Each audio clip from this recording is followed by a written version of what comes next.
State your name, sir. Mr. Fox, before the court charge possession of paraphernalia and a no valid driver's license. You understand the charges? You understand what you're charged with? No? No. She doesn't understand. Allegedly, you had methamphetamine on or about your person, and allegedly, it may have been contained within something that qualifies, aka a clear plastic bag, that qualifies as paraphernalia in the state of Florida. And allegedly, you were operating a motor vehicle without allegedly having a driver's license. You understand that? I understand the driver's license, yes, sir. Okay, well, possession. I didn't say it was yours. Did I say it was yours? I said you've been charged with. Right. Nobody's asking if you did it. I'm just asking if you understand what the charge is. No. Yes or no? No, sir. Okay, then we'll bring you back tomorrow when you understand. I was hoping I'm not from this state. This county. If I can just resolve everything today. You got a parole hold. You wouldn't get out anyway. You got nowhere to go, man. So, do you understand the charges against you or not? I understand they charging me with it, yes, sir. That's all you got. See how easy that is? I don't know why do we have to go back and forth about it? It's not easy when you're in my shoes, sir. It's easy it's a yes or no question. Do you understand? I don't agree to the contract. Nobody's asking you to admit to anything. I just need to make sure you understand the charge. I'm a proud citizen, sir. I'm shocked you're UCC folks. Oh, UCC? Oh, I love it. A sovereign.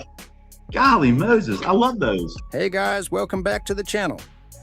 Today's video is an absolute roller coaster. 4 sovereign citizens, 4 judges, and 4 completely different levels of chaos.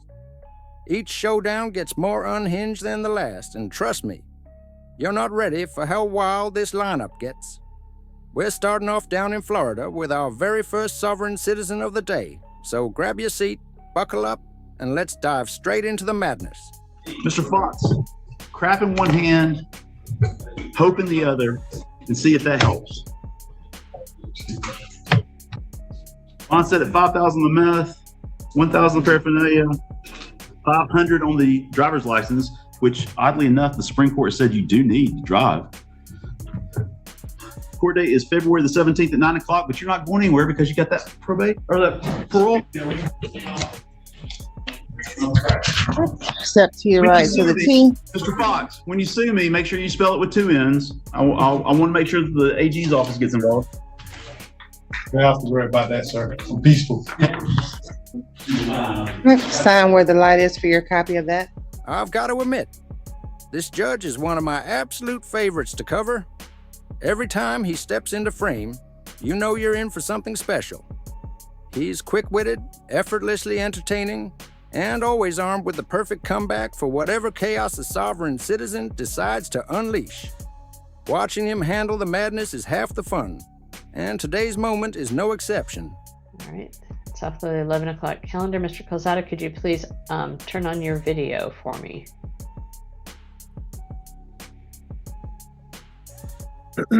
Yeah, hold on one second.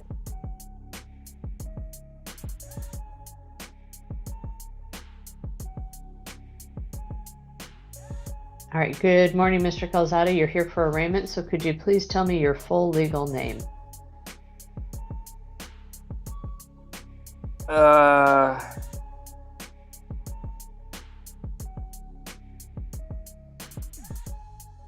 don't know how that has anything to do with a case. My name. Well, Mr. Calzada, I need to confirm who you are. So could you please tell me? Well, I'm here physically present, right? Mr. Calzada, could you please, what is your first name? My first name? Well, it could be anything, right? I could change my name at will, right? All right. I'm going to set this matter over for an in-person arraignment, and Mr. Lohr, you'll have law enforcement standing by. All right? Well, there you are. All right. So, Mr. Calzada, I will set this over. You will appear in person at the Bothell Municipal Court for arraignment. I don't even consent to that. All right. That was definitely one way to ease back into things after the holidays. By the way, I hope y'all had an awesome Christmas and a solid start to the new year. Now let's jump into our next sovereign citizen spectacle. This time taking us to Bothell, where we meet someone who proudly claims they don't consent to the law. Unfortunately for them, the judge is more than happy to remind them that consent isn't exactly how laws work, especially when you're already standing in a courtroom. Let's get into it. I didn't even consent to. I was gonna go there today, and you guys were all doing Snohomish County prisoners. Pretty busy, huh? The sheriff even said it's pretty busy. The court has to file a 1099-C. How you file a 1099-C for that bond?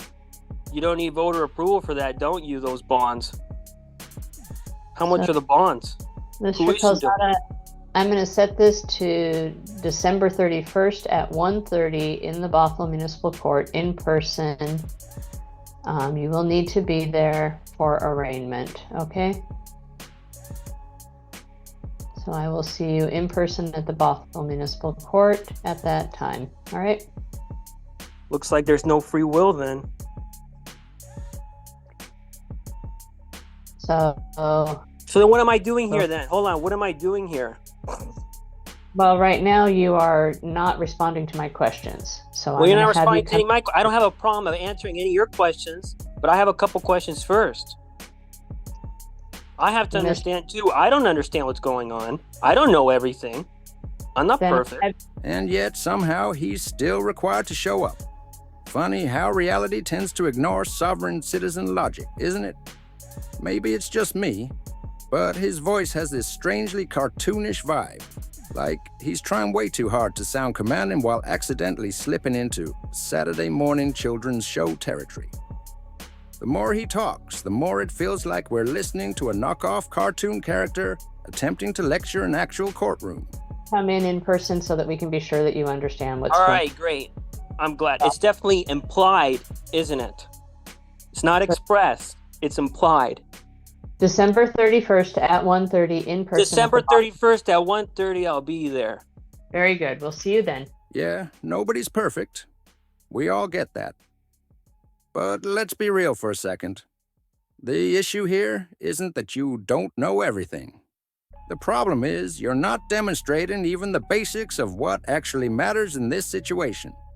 It's less about missing a detail and more about missing the entire point. Ms. Sobe, you're here on the Martin matter, correct? Yes, Judge. We'll have a conversation outside. Okay, so everyone,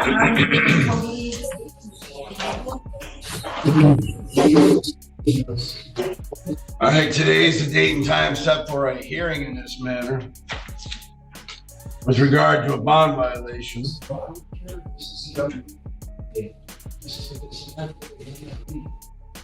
This is case 242448 SM. People versus Eric Martin.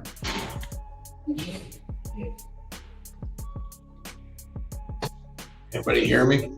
yes, good morning, Judge. Donna Sobe on behalf of the people, P87439. Morning, Your Honor. James Gazicki on behalf of Mr. Martin, Your Honor.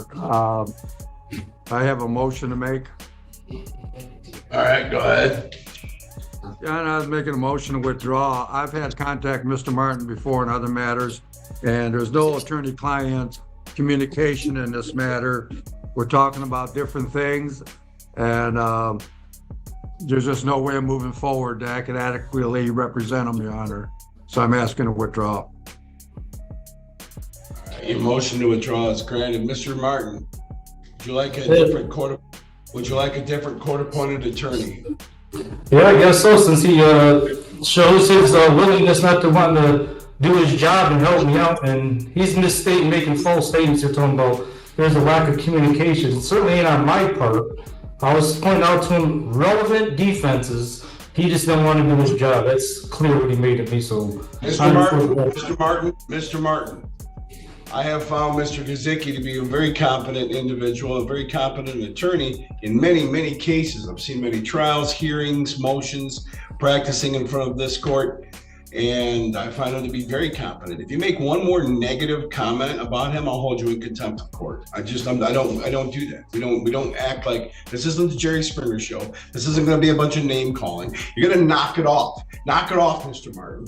I'm done with everything and you keep doing all your little negative comments, things that you want to say about people. And you think you're the smartest person in the room and that you have some sort of special Juris Doctorate, I guess, from somewhere. I don't know.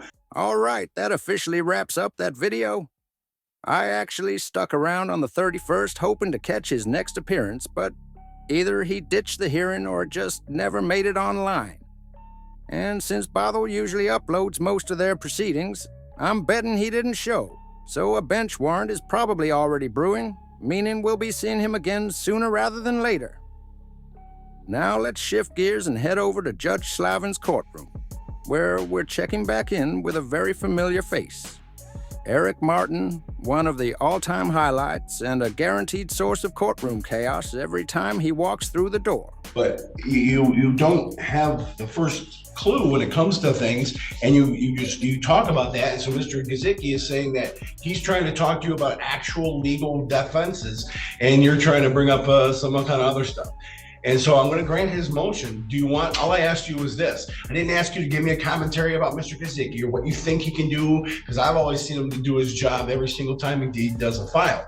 What I want to know is, do you want another court-appointed attorney or are you representing yourself? That's it. It's a simple question. Answer simple questions. That's what you needed to start doing, is answering the questions. Yep, one other attorney. But I want to state also that if it was recorded, that we would say it would support my allegations. Boom, time out. Nope, not hearing it. The question is this. Do you want another court-appointed attorney? So you're either going to say yes, court-appointed attorney, or represent yourself. What is your answer here today? Because there's only two possible answers here. You either get another attorney, or you can represent yourself if you'd like. Or if you want to hire your own attorney, you can do that. So there's three things. Are you going to get one appointed, yourself, or retained? Those are the three possible answer choices. What are you going with? Yes, another appointed one, but without. All right, there you go. Don't need any more commentary. Don't need any more commentary about it. You have a right to remain silent. You can exercise that right now. So we're going to appoint another court-appointed attorney to you. And the individual who was here as your attorney during your trial, you seem to get along pretty well with him. You want me to reach out to see if he's available? Well, I don't know who you're referring to. The guy who was here at your trial. I don't know his last name. Oh, he's on the other trial. Yeah, the other trial, not this case. This is the misdemeanor domestic violence case. I'm talking about your driving on a suspended license case, restricted. Well, I mean, he did for the most part. Well, I won't say for the most part. Maybe for the most part, but there's some things he didn't do neither. He didn't raise my right to travel defense. So yes or no? Yes or no? Is he somebody that you think you can get you can communicate well with? I guess we'll give him a try. I guess. Yeah. Sure. All right. I'm going to appoint reach out and see if we can see if he's available. So let's appoint. But now, Slayton, I have some questions for you before you move forward. All right. So we're going to set that. We're going to set that for a hearing date, and we'll see you then. Hold on. Bye. Have a great time. I remember this guy all too well. Same sovereign citizen who acts like he earned a full law degree from the magical halls of Narnia University. And based on Judge Slavin's past encounters with Eric Martin, it's obvious the judge has burned through every ounce of patience for these recycled bargain bin arguments. At this point, he looks more than ready to give Eric's family a little peace and quiet while Eric enjoys some quality reflection time in jail, thinking long and hard about the life choices that got him here. Okay, good afternoon. My name is David Heiss. I'm an attorney magistrate. We are scheduled for an informal hearing in two different cases that arise out of one citation. And those Correct. two cases are both entitled The People of the City of Battle Creek versus Roosevelt LaShawn Williams. Is that your name, sir? That is my name. Basically, what happens is you were issued one citation. It had two violations listed on it, so it became two different cases, one with an A and one with a B at the end. But we have one informal hearing scheduled for both of those cases because they both arise out of the same transaction, so to speak. And I guess, Officer Kellums, is there anything before I begin? No, sir. All right, Mr. Williams, you're here because you were issued a citation. And in each of those two cases, so for each of those violations, you have three possible responses to the citation. You can first admit responsibility, be assessed the fines and costs, and be done with it. You could, as a second option, admit responsibility with an explanation, hoping that the explanation would cause the court to decrease the fines and costs a little bit. Or you can deny responsibility and have your hearing. It's my understanding that as to both cases, you wished to deny responsibility. Is that correct? That is correct. Okay. Well, here's how the hearing works. First of all, I guess I should read the citation. In the case ending with the letter A, it's alleged that back on November 19th of 2024, you were over at Fountain Street near Meacham Avenue in the city of Battle Creek, and you were issued a citation for not being able to provide a proof of insurance. This is a civil infraction. If you were found responsible, all other things being equal, the court would assess $125 fines, costs, and fees. It is a 0-point ticket. And in the second case that ends with the letter B, that same date, time, and place, you were issued a citation for having an expired registration plate. That is also a civil infraction. It is also a 0-point civil infraction. If you were found responsible, all other things being equal, the court would assess $110 fines, costs, and fees. So first question, is that the ticket or the two cases that you thought you were appearing about, Mr. Williams? It is. Okay, and same question to you, Officer Kellums? Yes, sir. Very good. In every civil case, the plaintiff has the burden of proof, and in a case like this, that burden of proof is called by a preponderance of evidence. Only question I have is, will the laws of the U.S. Supreme Court be applicable, and the federal statutes and definitions of motor vehicle and automobile be applicable in this proceeding? They are the state of Michigan laws that will be applicable. Okay. The other question is, are you already not bound by U.S. Supreme Court rulings? Every court is bound by relevant Supreme Court rulings. Okay. All right. I'm not sure why you're asking that, but that's okay. I'll be honest. This guy is unbelievably frustrating to watch. And it's not even about the whole sovereign citizen identity crisis. It's the fact that he genuinely believes the courts have zero authority to stop him from harassing his own family. That kind of disconnect from reality makes his current living situation feel less like a surprise and more like the obvious result of his own choices. Now, for our final sovereign citizen of the day, we're staying right here in Michigan and heading over to Magistrate Heiss's courtroom, where we've got someone running the full sovereign script from start to finish. Fortunately, we've also got a judge who shuts it all down with clean, simple facts. No theatrics required. I first stumbled across this clip on Old Squishy Gardner's channel. He's one of the top sources for courtroom mayhem. So if you're a fellow court junkie like me, make sure to swing by his channel and drop a subscription. All right, so if you would both raise your right hands. Very good. All right, Officer Kellums, if you would begin, please. So on November 19th, 2024, I was on patrol for the Battle Creek Police Department when I observed the vehicle that Mr. Roosevelt was driving. I observed that it had expired tags on the vehicle. I then conducted a traffic stop on Fountain Street near Meacham Ave. Found Mr. Williams to be driving the vehicle, where I issued him the citations.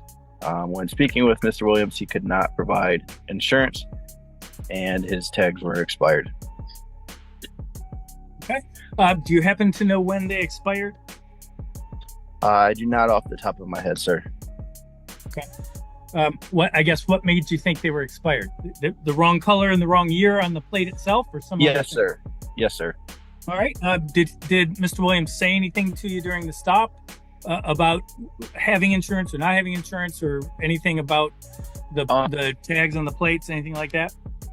He informed me that he did not have to have insurance due to that he was traveling, and to drive a vehicle, you don't have to have insurance. Something regarding Supreme Court. That's about all he said. Okay. All right. Do you want me to consider anything else at this point, Officer Kellums? No, sir. Okay, Mr. Williams, could you hear Officer Kellums' testimony? Yes, I heard his testimony. Very good. Thank you for your patience. What do I need to know, sir? Okay, I did inform Officer Kelly that I am not operating a motor vehicle, but I am operating an automobile. I did inform Officer Kelly of the ruling of Rodriguez v. Ray Donovan, U.S. Department of Labor, 769 Federal 2nd, 1344, where the U.S. Supreme Court's decision has ruled that all codes, rules, and regulations are for government authorities only and not for human creators. In accordance with God laws, all codes, rules, and regulations are unconstitutional and lacking due process. All right, I'm going to interrupt you just for a second. Are you telling me that a case at 769 Fed 2nd, 1344 indicates that all laws are unconstitutional? All codes, rules, and regulations. Yes, sir. Rodriguez v. Ray Donovan. And if I'm not mistaken. And you said that was Department of what? U.S. Department of Labor. Okay. U.S. Department of Labor doesn't publish decisions in the Fed 2nd. Can you tell me a little bit more about the case? What was that issue in the case? It was regarding what we're discussing here, the requirements of a driver's license and the need when it's required to have one, stating that when you're not operating in commerce, to which I informed the officer that I am not operating in commerce as stated in USC 18 USCA 31 paragraph A6 states that a motor vehicle, the term of motor vehicle meaning every description of carriage, conveyance, propelled or drawn or mechanical powered and used for commercial purposes. This is what Title 18 USCA Section 31A6 states or defines as a motor vehicle, to which I am not operating in commerce. He's asking that question because he genuinely thinks he's setting some kind of brilliant trap.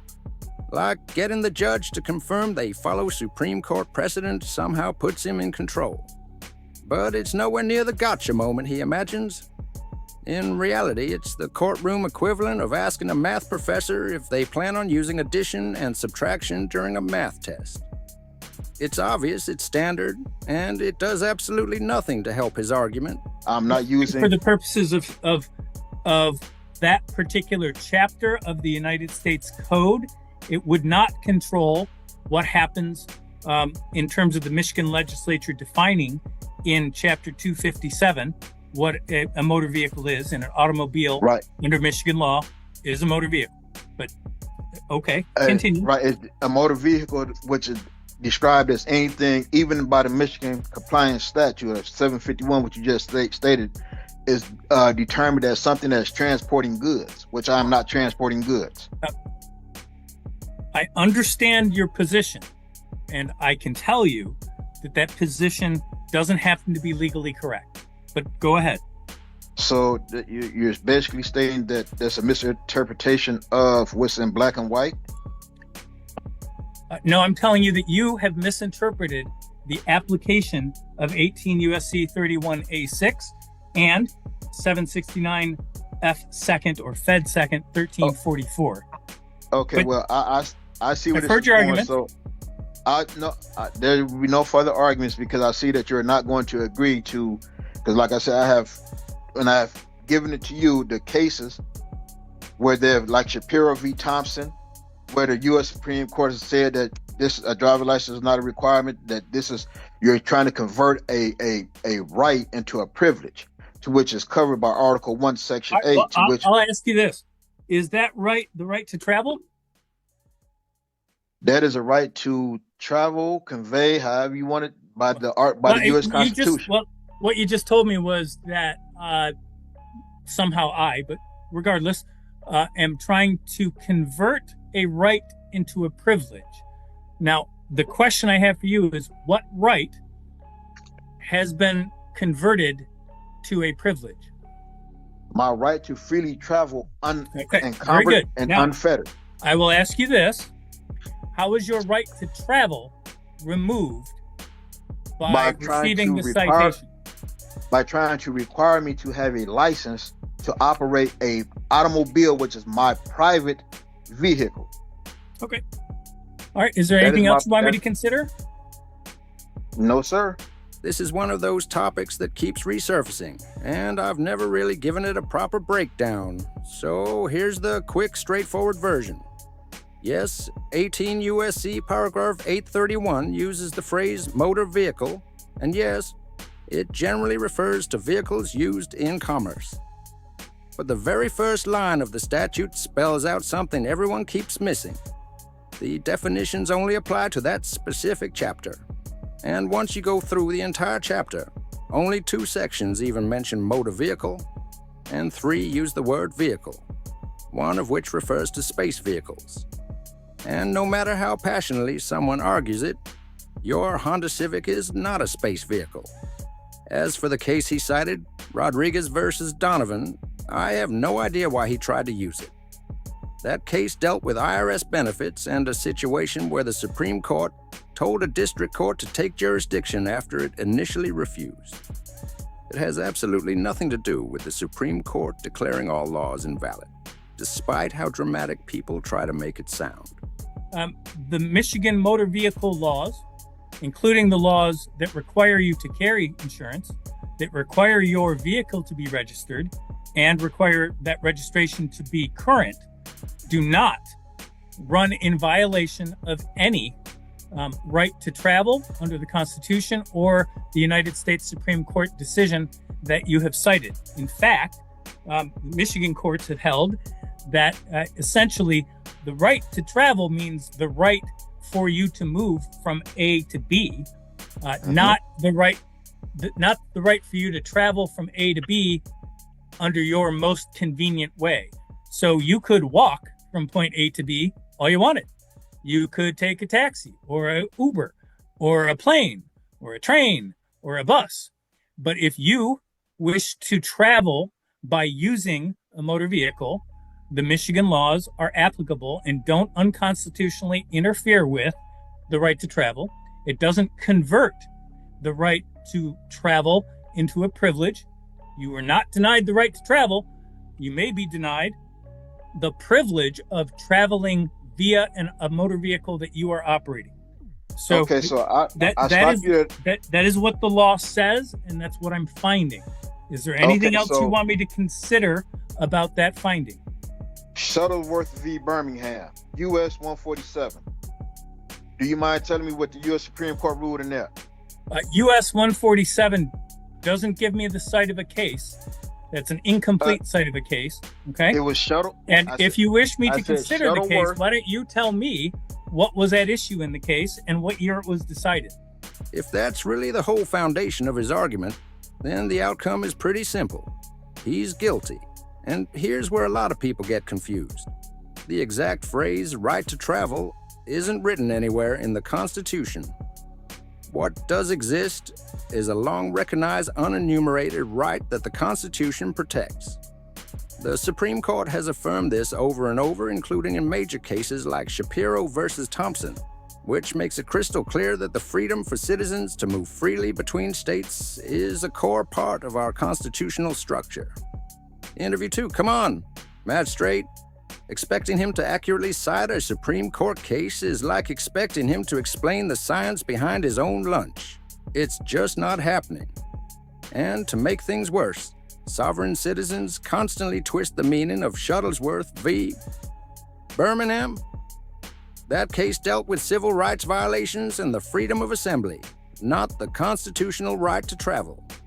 So every time they lean on it as some magical legal shield, they're pulling from a completely irrelevant playbook.